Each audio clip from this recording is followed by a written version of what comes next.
You know what? Govind first saw Rukmini when she joined his school in the 9th standard. That was the winters of 1943. India was at the height of freedom struggle, just 4 years before independence. He noticed her when she started crying in the middle of Sanskrit class, because she'd just lost her grandfather, whom she was very close to. Somewhere deep down, that made him develop a soft corner for her. 2 years later, Rukmini and Govind were not in the same class anymore, because she took up science and Govind opted for commerce. However, likeness was there, and it became a strong attraction when Govind took part in his first and the last competition, the debate one, in school. He was very nervous. His feet were wobbly.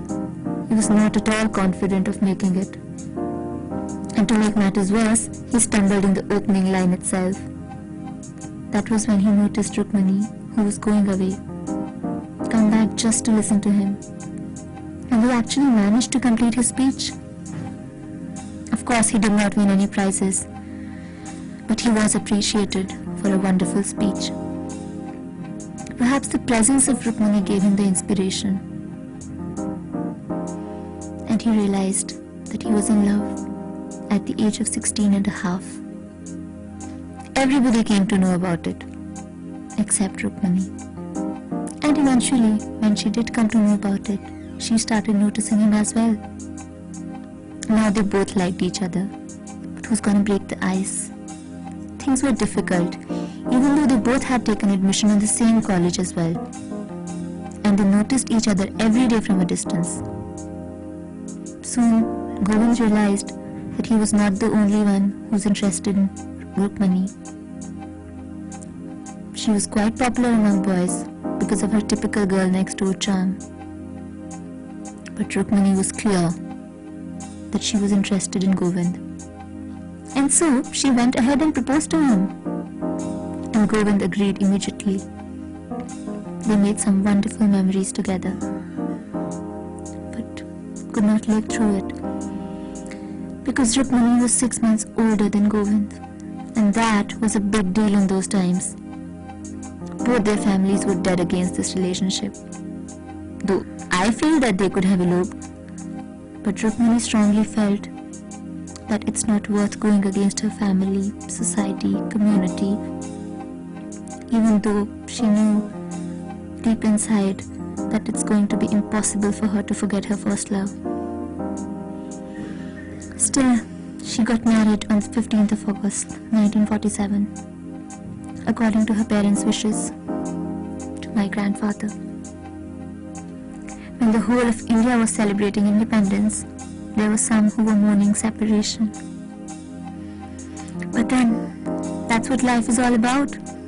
You win some and you lose some. And then there are second chances just round the corner. You just have to open your eyes, identify them, because it's never too late. Shall we go? Our kids must be waiting there for us in the car. No, they are not. I've sent them a note saying, we are running away. We are running away. You might say we are eloping. I mean to say, we have eloped already. We have. Wow. Where are we going now?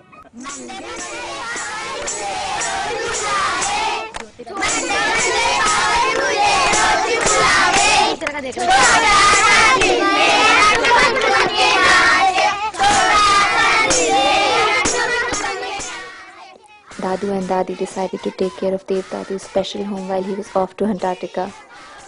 I'm surrounded by this crazy bunch of old people. I just hope I could be only a fraction of what they are when I'm as old as them.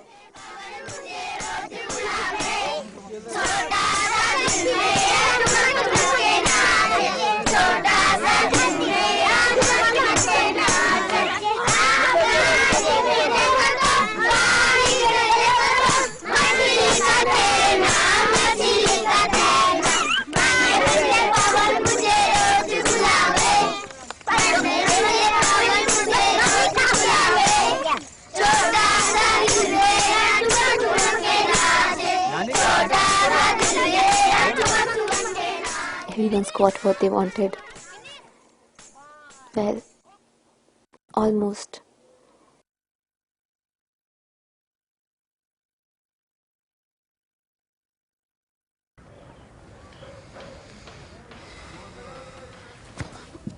I'm feeling terrible. I can't live without you. I can't live without pestering you, annoying you, irritating you. These are those invaluable pleasures of my life which I've got by marrying you. How could you take these off my life? And you tell me one thing. If I don't fight with you, who should I fight with? You are my wife. Okay, if this makes you happy, then slap me once more. Is that enough? Or do you want more? This is enough. You male chauvinist pig. What do you think? Bending on your knees, saying funny things like, I love you. Everything is solved? Why have you come here in the first place?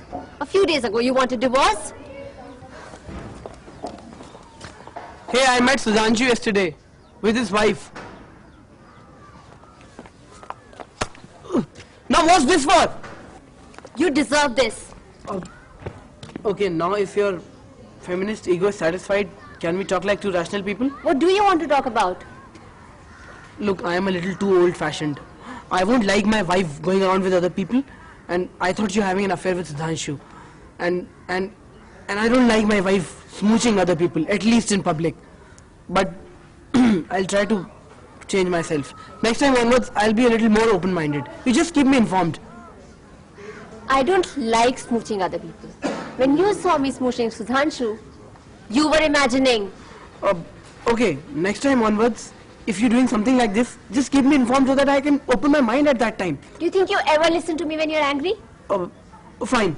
What we'll do from now onwards is that even if you're smooching somebody, I'll think I'm imagining. Enough. I don't think I have to take the sarcastic rap from you. Please give me those papers. I want to sign them right now.